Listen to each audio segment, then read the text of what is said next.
معزز سامعین کرام، پردہ نشین خواتین اسلام،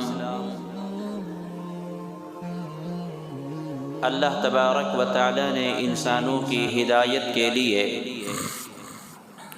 قرآن کریم کو نازل فرمایا ہے، اور یہ قرآن کریم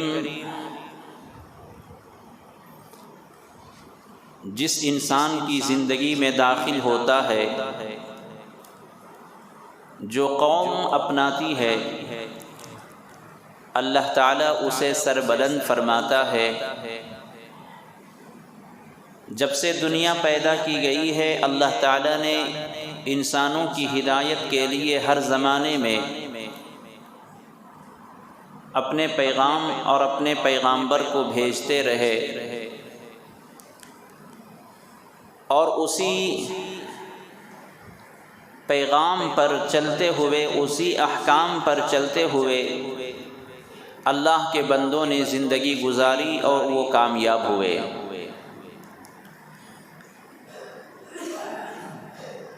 ایسا نہیں ہوا کسی زمانے میں کہ کسی نے منمانی زندگی گزاری ہو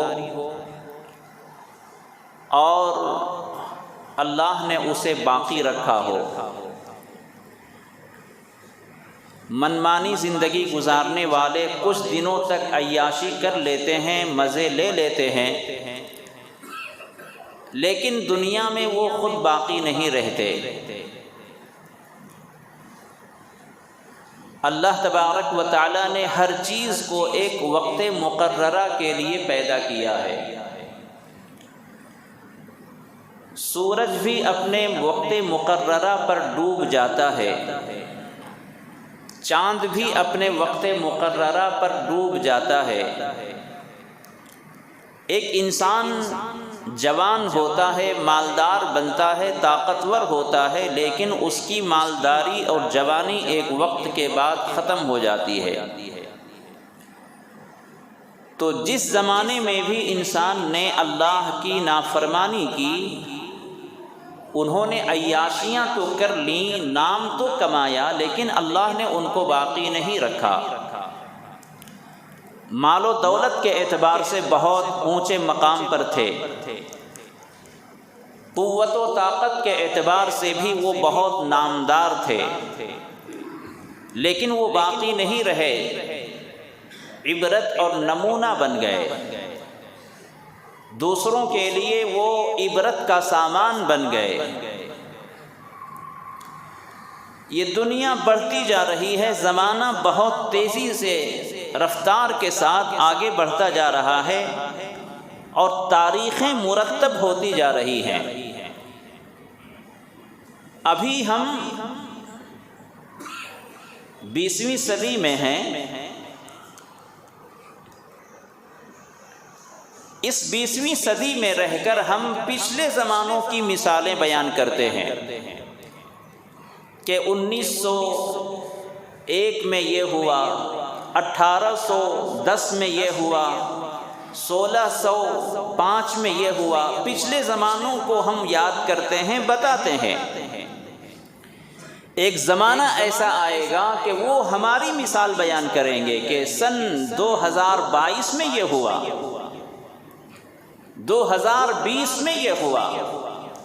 تو تاریخیں اور ہسٹری بنتی جا رہی ہے، ہماری ہر نقل و حرکت کو نوٹ کیا جا رہا ہے۔ ایسا نہیں ہے کہ اب وہ سلسلہ ختم ہو گیا ہو، نہیں، جو بھی ہم کرتے ہیں وہ نوٹ کر دیا جاتا ہے، تحریر کر دیا جاتا ہے، اور وہ ایک زمانے کا ایک حصہ بن جاتا ہے۔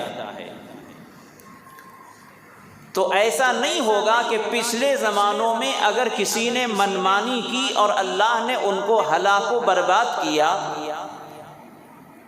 2022 میں اگر کوئی منمانی زندگی گزارے تو اللہ اس کو چھوڑ دے گا۔ ایسا نہیں ہو سکتا۔ اللہ کے احکام پر چلنے والے جس حالت میں بھی ہوں وہ کامیاب ہوتے ہیں، بامراد ہوتے ہیں۔ زندگی کا جو اصل مقصد ہے اسلام وہی سکھاتا ہے، اسلام وہی حکم دیتا ہے۔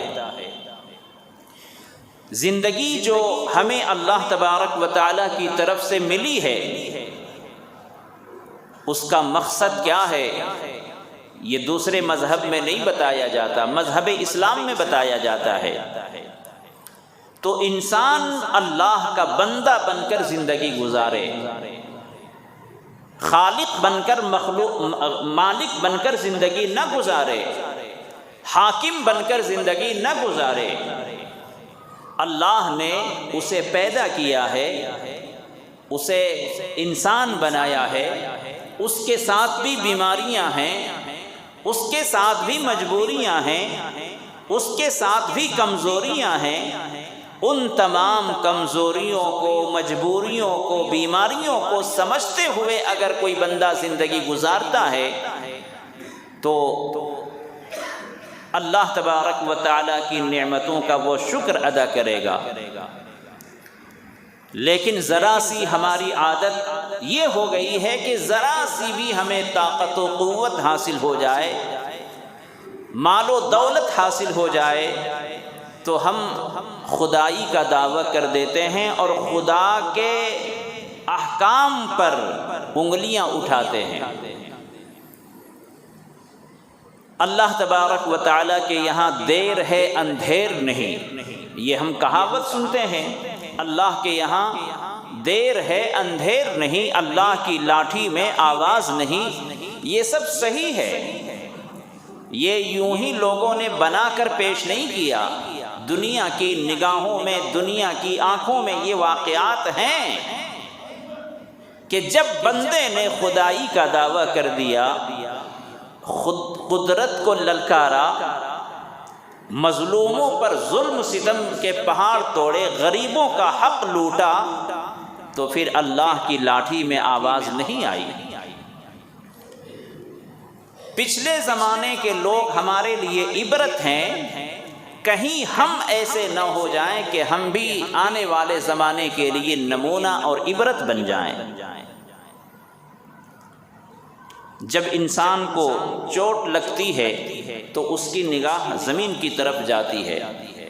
چل رہے تھے، پاؤں میں کہیں ٹکر لگ جائے، پتھر سے ٹکرا جائے، ابھی آسمان دیکھ کر چل رہے تھے، آزو بازو میں اوپر نظریں تھیں، لیکن جیسے ہی ٹھیس لگی، چوٹ لگی، ہماری نگاہ نیچے جاتی ہے۔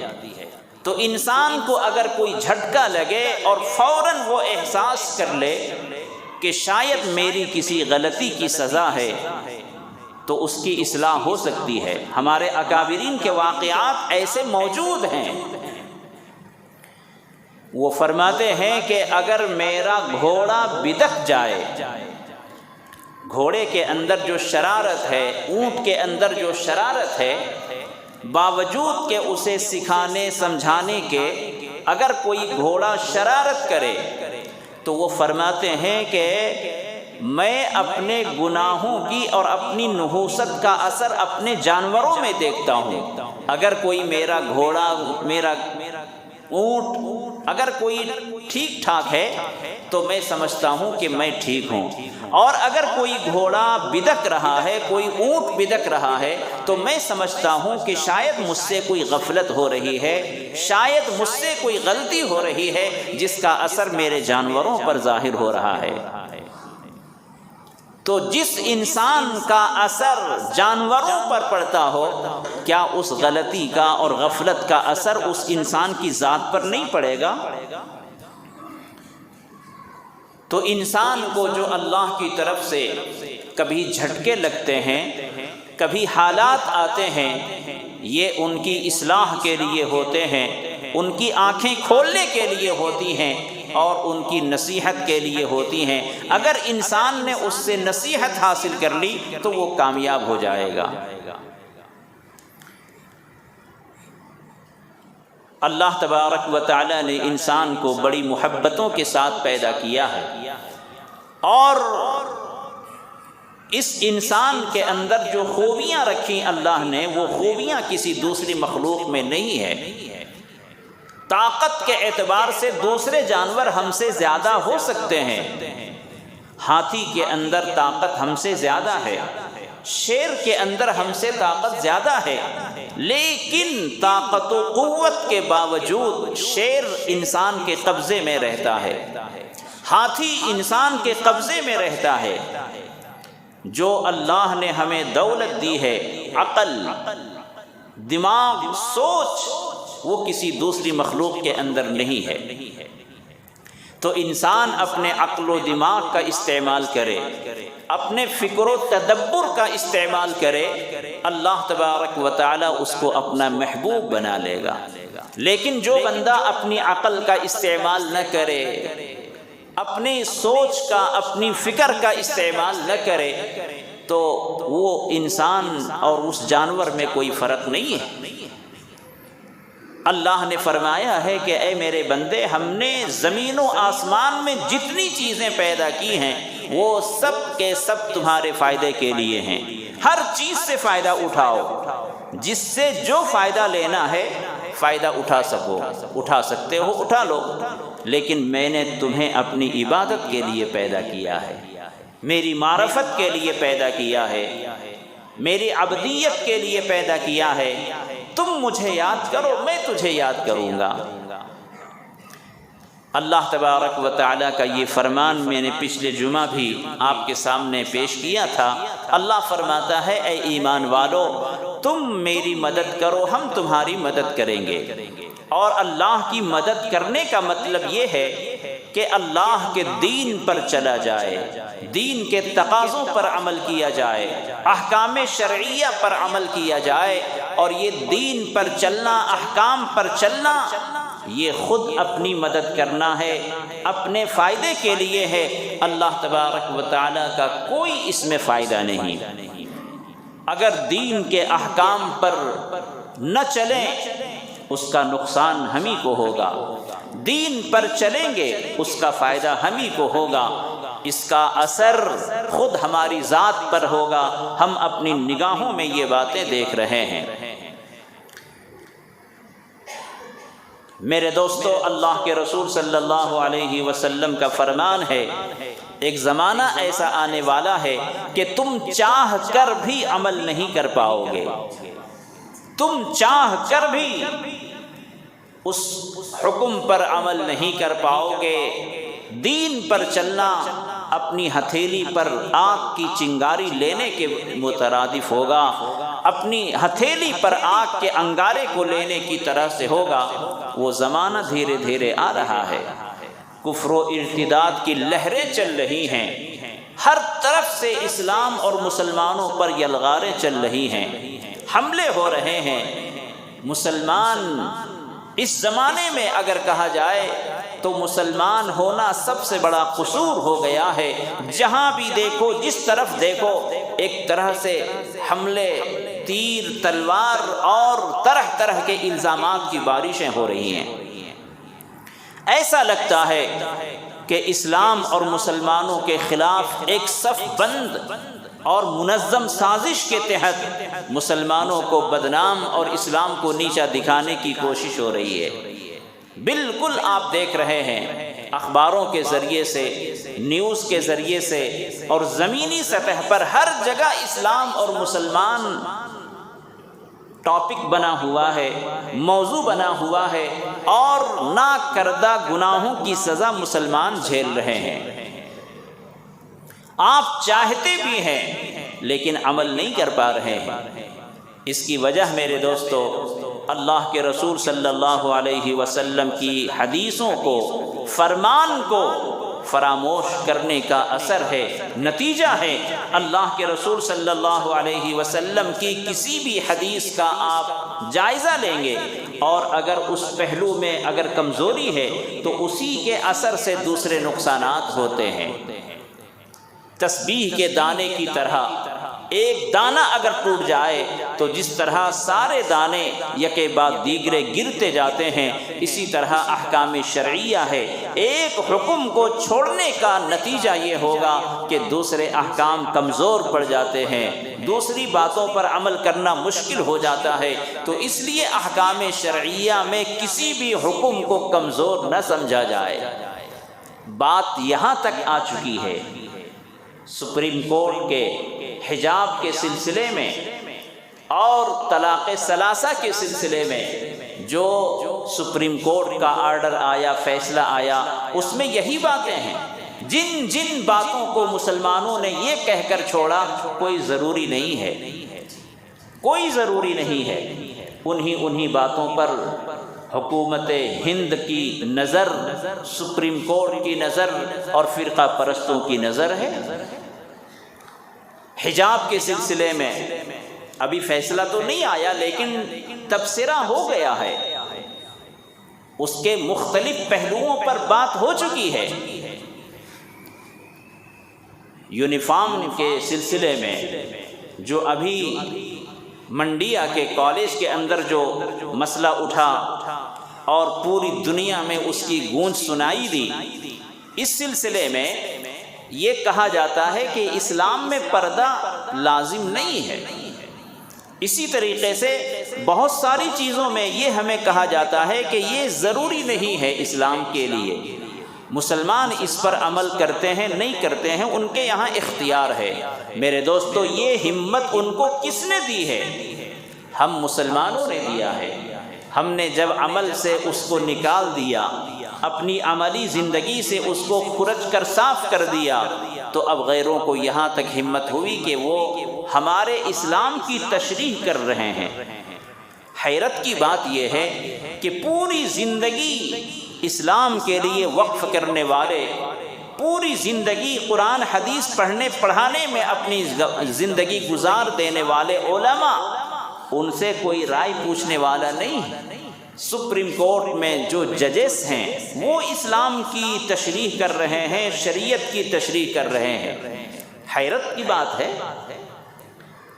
جنہوں نے اپنی پوری زندگی قرآن حدیث میں لگائی، نشر و اشاعت میں لگائی، تفسیر و تشریح میں گزاری، ان سے ایک رائے بھی نہیں پوچھا جا رہا ہے، نہیں پوچھا جا رہا ہے کہ اس آیت کا معنی مفہوم کیا ہے۔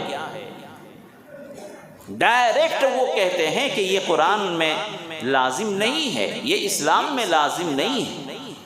تو آج ہماری ہمت کتنی پست ہو گئی ہے، ہمارا عمل کتنا محدود ہو گیا ہے کہ ہمارے قرآن تک بات آ گئی ہے، اسلامی احکامات تک بات آ گئی ہے، اور یہ ہمارے مسلمانوں کی کمزوری کی وجہ سے جب ہم نے عمل کرنا چھوڑ دیا، غیروں کی نظر لگ گئی اور پھر اس کو قانونی شکل دے کر اس کو ختم کیا جا رہا ہے۔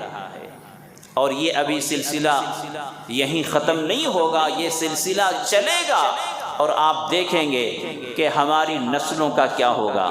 میں نے پچھلے جمعہ عرض کیا تھا کہ آج سے 20-25 سال پہلے اگر ہم نے کوئی غفلت کی تو اس کا زیادہ ری ایکشن نہیں ہوا، لیکن اب ہمیں بیدار ہونے کی ضرورت ہے، اپنی نسلوں کو تیار کرنے کی ضرورت ہے، ایمان و یقین مضبوط کرنے کی ضرورت ہے۔ اگر آپ اپنے آپ کو مسلمان کہنا نہ چاہتے ہیں، اپنی نسلوں کو مسلمان بن کر دیکھنا چاہتے ہیں، تو ضروری ہے کہ آپ اپنی نسلوں کے ایمان و یقین کی بندوبست کے اور حفاظت کا انتظام کریں۔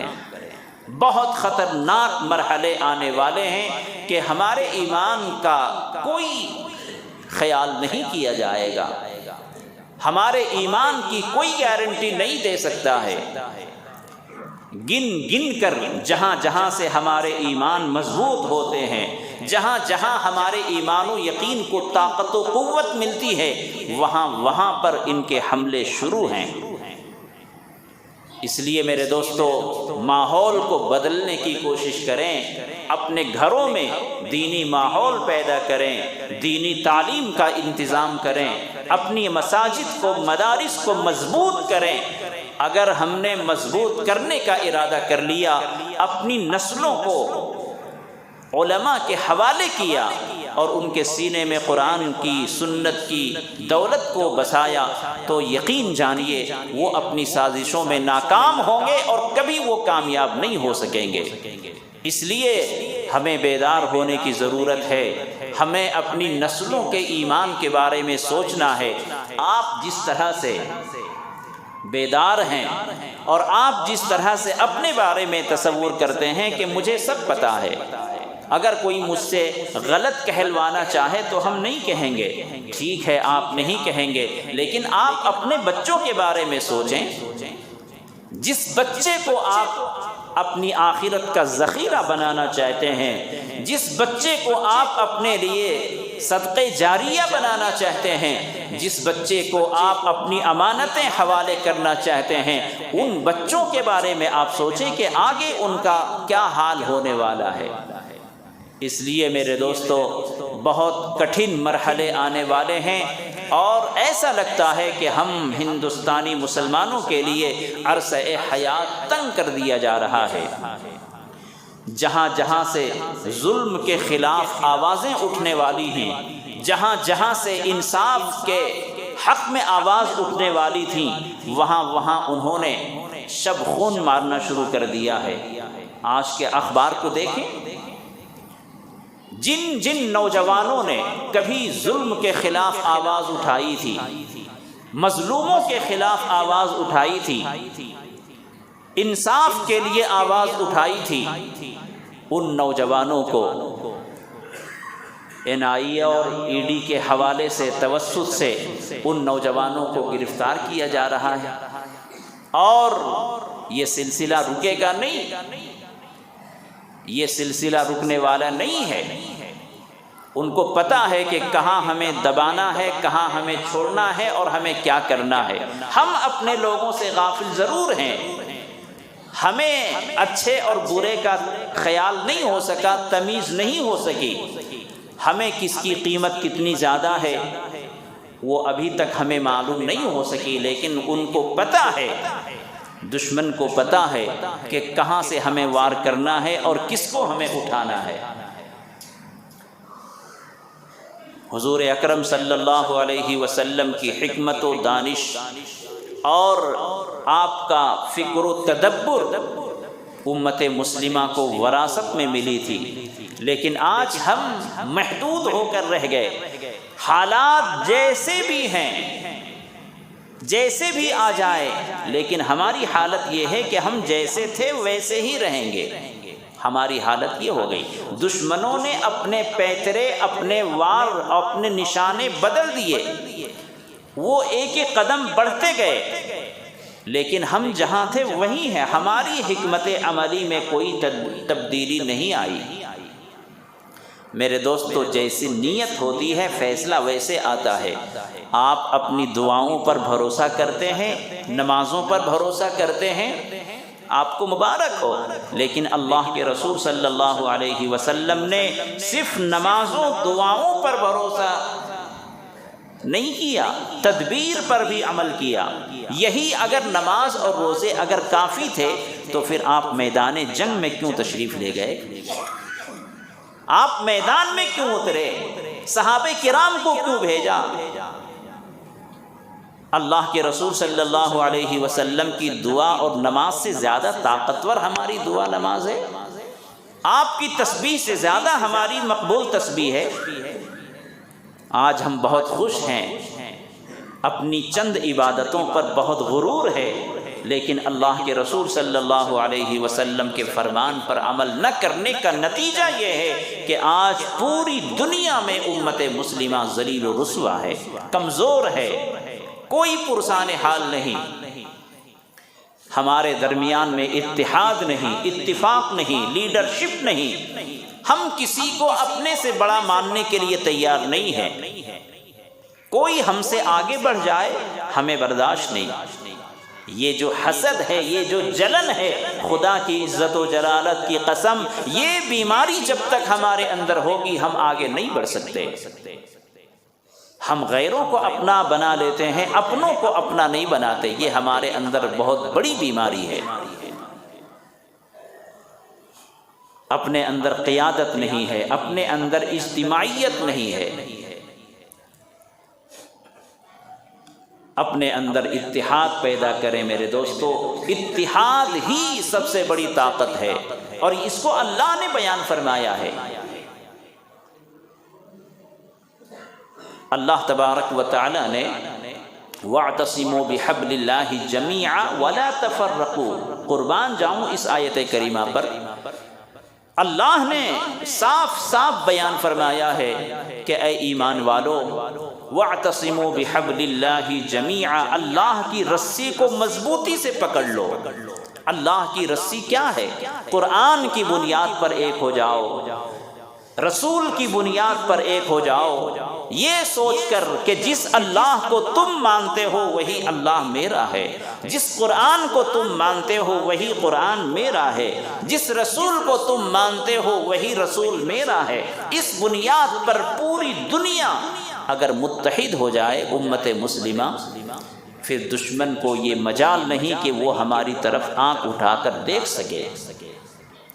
آج ہمارے اندر اتحاد نہیں ہے، حسد ہے، جلن ہے، ہم کسی کو اپنے سے اچھا کھاتا ہوا نہیں دیکھتے، کسی کو اچھا پہنتا ہوا نہیں دیکھ سکتے، کسی کو اچھی سواری پر چلتے ہوئے نہیں دیکھ سکتے، کسی کو اچھی شکل و صورت میں جیتے ہوئے نہیں دیکھ سکتے۔ یہ ہمارے اندر حسد ہے۔ کسی کو قیادت ملی ہے، کوئی اگر ہمارے درمیان میں اوپر ابھر رہا ہے، ہم اسے دیکھنا نہیں چاہتے، یہ ہمارے اندر بیماری ہے۔ جبکہ اللہ تبارک و تعالیٰ نے ہمیں ایک بنانے کے لیے کتنے بہانے ہیں۔ نماز ہماری ایک ساتھ ہوتی ہے، جنازہ ہمارا ایک ساتھ ہوتا ہے، عید کی نماز ہماری ایک ساتھ ہوتی ہے، افطار ہمارا ایک ساتھ، ساری چیزوں میں اللہ نے اجتماعیت کا درس دیا ہے۔ ساری چیزوں میں اجتماعیت ہے، انفرادی نہیں۔ نکاح بھی کرنا ہے تو اکیلے نہیں ہو سکتا، اس میں 2 گواہ ہونا ضروری ہے۔ جنازے کو اکیلے کوئی نہیں لے جا سکتا، اس میں بھی 4 کاندھے دینے والے ضروری ہیں۔ لیکن ہمارے درمیان اتحاد کہاں ہے؟ کوئی کسی کو بڑھتے ہوئے دیکھنا نہیں چاہتا۔ میرے دوستو، حالات جب آتے ہیں تو کم سے کم ایک ہونا چاہیے۔ میں آپ کو مثال دوں، ایک بہت تیز پانی کا بہاؤ ہے، ندی ہے، بہت تیز پانی بہہ رہا ہے، اس پار سے اس پار جانا ہے۔ اب اگر کوئی آدمی اکیلے جائے گا بہہ جائے گا۔ اس پار جانے کے لیے کیا کرنا ہے؟ کم سے کم 3 4 5 10 لوگ، جتنا تیز بہاؤ ہوگا اتنی ہی تعداد میں لوگ ندی پار کر سکیں گے۔ ایک اگر گیا، 2 گیا، 100 بھی گئے، ایک ایک کر کے سب کو پانی بہا لے جائے گا۔ لیکن اگر متحد ہو کر 10 15 20 ایک ساتھ اگر ندی میں داخل ہو جائیں ایک دوسرے کو پکڑتے ہوئے، تو اس اتحاد کی طاقت سے پانی کے بہاؤ کو بھی اور اس کے رخ کو بھی آپ موڑ سکتے ہیں۔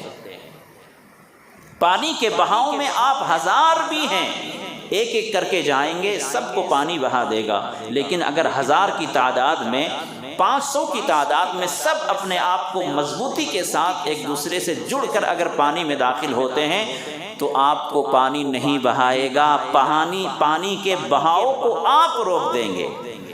تو اسی طرح جب حالات آتے ہیں تو امت مسلمہ کو ایک ہونا چاہیے، کلمے کی بنیاد پر ایک ہونا چاہیے، قرآن کی بنیاد پر ایک ہونا چاہیے، رسول کی رسالت کی بنیاد پر ایک ہونا چاہیے، تبھی حالات کا سامنا آپ کر سکتے ہیں۔ میرے دوستو، آج ہمارے ٹوٹنے کا، بکھرنے کا یہ خطرناک نظارہ ہے کہ آج پوری دنیا میں مسلمان کہنے کو تو ایک ہیں، ہماری نماز جماعت میں اتحاد ہے، عیدگاہ میں اتحاد ہے، جنازے کے مجمع میں اتحاد ہے، شادی کی محفلوں میں اتحاد ہے، لیکن دل سب کے الگ الگ ہو چکے ہیں۔ ہر چیز میں کمزوری ہمارے اندر آ گئی ہے، اور جہاں سے کمزوری آتی ہے ان کو ہمیں احساس ہونا چاہیے، ان کمزوریوں کے بارے میں ہمیں خیال کرنا چاہیے، غور و فکر کرنا چاہیے، جو قرآن بار بار کہتا ہے افلا تعقلون، کیا تم سمجھ نہیں رکھتے؟ افلا یعلمون، کیا تمہیں معلوم نہیں؟ افلا تذکرون، افلا یتذکرون۔ اس طرح کی آیتیں کتنی مرتبہ قرآن کریم میں آئی ہیں۔ اللہ فرماتا ہے کیا تم سمجھتے نہیں؟ کیا تمہیں اتنی بات معلوم نہیں؟ غور و فکر کرو، قرآن یہ تدبر کے لیے آیا ہے، قرآن یہ حکمت و دانائی کے لیے آیا ہے، اپنی بیماریوں کا علاج تلاش کرو۔ ہمارے اندر اتحاد نہیں، اکڑ ہے، جلن ہے، زبردستی ہے، کوئی کسی کی سننے والا نہیں۔ اللہ کے رسول صلی اللہ علیہ وسلم کا فرمان ہے کہ حکمت اور دانائی اور اچھی باتیں مسلمانوں کی گمشدہ چیز ہے۔ اگر آپ کی کہیں واچ گم ہو گئی تو آپ کو کہیں بھی ملے گی تو آپ اپنی واچ اٹھا لیں گے نا۔ آپ کی کوئی چیز ہے، گم ہو گئی ہے، کہیں گر پڑی ہے اور کہیں بھی ملے گی تو آپ اس کو حاصل کریں گے نا۔ تو اللہ کے رسول نے فرمایا کہ حکمت و دانائی کی بات مسلمانوں کی گمشدہ چیز ہے، کہیں بھی ملے اسے حاصل کرو۔ آج ہمارے اندر حکمت و دانائی ہے ہی نہیں۔ میرے دوستو، اپنی نیتوں کو صاف کریں، دین کی اتباع میں آگے بڑھیں، اسلام کے ترجمان بنیں، اسلام کے لیے داغ اور بدنما دھبا نہ بنے، اسلام کی شبیہ پر آپ کلنک نہ بنے، اسلام کی شبیہ کو پاک صاف رکھیں۔ ہماری وجہ سے اسلام بدنام ہوتا ہے، ہمارے کارناموں کی وجہ سے کسی کو انگلی اٹھانے کا موقع ملتا ہے۔ جیسی ہماری نیت ہوگی ویسا فیصلہ آئے گا۔ حضرت شیخ عبد القادر جیلانی رحمۃ اللہ علیہ، پیران پیر، اللہ تبارک و تعالیٰ نے بہت بڑا اونچا مقام عطا فرمایا تھا۔ دیکھیے نیتوں کے اعتبار سے فیصلہ ہوتا ہے۔ 3 لوگ تھے، سفر میں جا رہے تھے، تو آپس میں جب ملے تو ایک دوسرے سے تعارف ہوا، انٹروڈکشن۔ ایک دوسرے سے پوچھا کہ آپ کہاں جا رہے ہیں؟ تو انہوں نے کہا کہ شیخ عبد القادر جیلانی رحمۃ اللہ علیہ کے بارے میں سنا ہے کہ وہ بہت بڑے ولی کامل ہیں، میں تو آج جا کر ان کو آزماؤں گا۔ اس بیوقوف کے دل میں کیا آیا؟ یہ اللہ کے ولی ہیں، بہت بڑے اپنے آپ کو ولی سمجھتے ہیں، ہم جا کر ان کو آزمائیں گے۔ کتنے پانی میں ہیں وہ بڑے پیر؟ کہا اچھا۔ دوسرے سے پوچھا کہ تم کس لیے جا رہے ہو، تم کہاں جا رہے ہو؟ تو اس نے کہا کہ ہم بھی وہیں جا رہے ہیں، اور میرا مقصد یہ ہے کہ میں ذرا پریشان ہوں، وہ اللہ والے ہیں، وہ اللہ کے ولی ہیں، میں ان سے جا کر دعا کی درخواست کروں گا۔ یہ بھی۔ اور تیسرے سے پوچھا کہ آپ کو کہاں جانا ہے؟ اس نے بھی کہا کہ مجھے بھی انہی کی بارگاہ میں جانا ہے، اور میں چاہتا ہوں کہ وہ اللہ کے ولی ہیں، میں ان کے قدموں پر، ان کی جوتیوں کے پاس چند دن بیٹھ کر آؤں گا۔ یہ 3 لوگ تھے اور تینوں کا ارادہ الگ الگ ہے۔ اللہ کا کرنا، یہ جب تینوں پہنچے تو حضرت محبوب سبحانی قطب یزدانی شیخ عبد القادر جیلانی رحمۃ اللہ علیہ نے پہلے والے سے پوچھا کہ بھائی کہاں سے آئے ہو اور کیا ارادہ ہے؟ تو انہوں نے اپنے دل میں جو چھپا ہوا تھا وہ ظاہر نہیں کیا، لیکن اللہ والوں کو الہام ہو جاتا ہے، ان کے چہرے کو پڑھ کر، ان کے حلیے کو دیکھ کر اللہ والے کو الہام ہو جاتا ہے۔ انہوں نے سلام کلام ہونے کے بعد کہا کہ ٹھیک ہے آپ جا سکتے ہیں۔ پہلے والے کو روکا بھی نہیں، نہ کچھ اور بات فرمائی، کہا کہ آپ جا سکتے ہو۔ دوسرے سے پوچھا کہ آپ کیا واسطے آئے؟ تو کہا کہ میں پریشان ہوں، اللہ کے لیے آپ دعا کر دیں، اللہ کے واسطے میری وہ پریشانیاں دور ہو جائیں۔ چنانچہ شیخ عبد القادر جیلانی رحمۃ اللہ علیہ نے ان کی دعا فرمائی اور ان کو بھی رخصت کر دیا کہ ٹھیک ہے آپ بھی جائیے۔ جو تیسرے تھے ان سے آپ نے کہا کہ آپ یہاں رہیں۔ تو اللہ تبارک و تعالیٰ نے ان تینوں کے ساتھ وہی معاملہ ہوا۔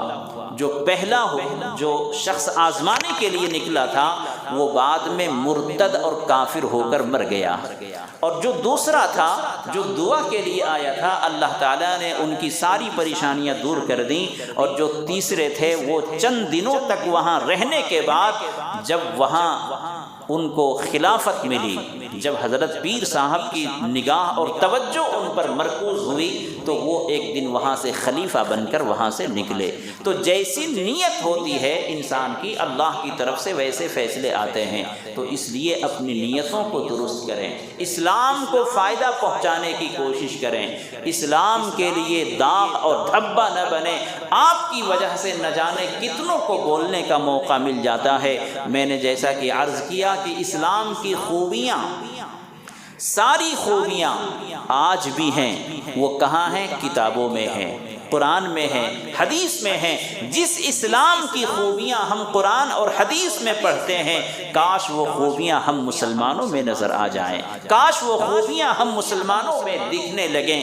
تو کوئی بعید نہیں کہ آج جو تعصب کا چشمہ لگا کر اسلام پر کیچڑ اچھالنے والے ہیں وہ اسلام کے دامن میں آ جائیں۔ اس لیے میرے دوستو، اللہ کا واسطہ آپسی جھگڑوں کو دور کریں۔ آپ کتنا بھی کہو، اسلام میں سب سے پہلا درس ہے اقرا۔ آپ لوگوں کے درمیان میں تقریر کرو، اسلام امن کا درس دیتا ہے، لیکن وہیں لڑائی شروع کر دیے۔ اسلام میں سب سے پہلا سبق ہے اقرا، پڑھو، لیکن آپ کو اپنا سائن کرنا نہیں آتا۔ تو اسلام کی خوبیاں آپ زبان سے بیان کرنے کے بجائے اپنے اندر وہ خوبیاں پیدا کریں۔ اگر آپ کہتے ہیں کہ اسلام پیار محبت کا مذہب ہے تو خود آپ پیار اور محبت کا آپ مظہر بنیں۔ آپ کہتے ہیں قرآن حدیث میں سب سے پہلا درس پڑھنے کا ہے تو آپ خود عالم بنیں، آپ پڑھے لکھے بنیں، باشعور بنیں، اچھے اور برے کو پہچاننے والے بنیں۔ اس لیے میرے دوستو، اسلام کی ترجمانی صرف زبان سے نہ ہو، اپنے کارناموں سے ہونا چاہیے۔ اپنے کارناموں سے آپ بتائیں کہ اسلام اتنا پاکیزہ مذہب ہے، اسلام اتنا اچھا مذہب ہے، اسلام میں اتنی آوارگی نہیں ہے جتنی آوارگی ہم لوگوں نے اپنا رکھی ہے۔ شادیوں میں، عقیقے میں چند رسومات کے ناموں سے ہم نے اسلام کا پرچار کیا ہے۔ اچھے اخلاق اور عبادتیں جو اسلام کی جو تعلیمات ہیں، ان تعلیمات پر ہم خود بھی عمل نہیں کرتے، دوسروں کو اس کا کیا ہمیں فائدہ پہنچا سکتے ہیں۔ اس لیے ضرورت ہے کہ ہم اسلام کی روح کو پہچاننے کی کوشش کریں، اسلامی تعلیمات پر عمل کرنے کی کوشش کریں۔ اللہ تعالی ہمیں ان باتوں پر عمل کرنے کی توفیق عطا فرمائے۔ وآخر دعوانا ان الحمد للہ رب العالمین۔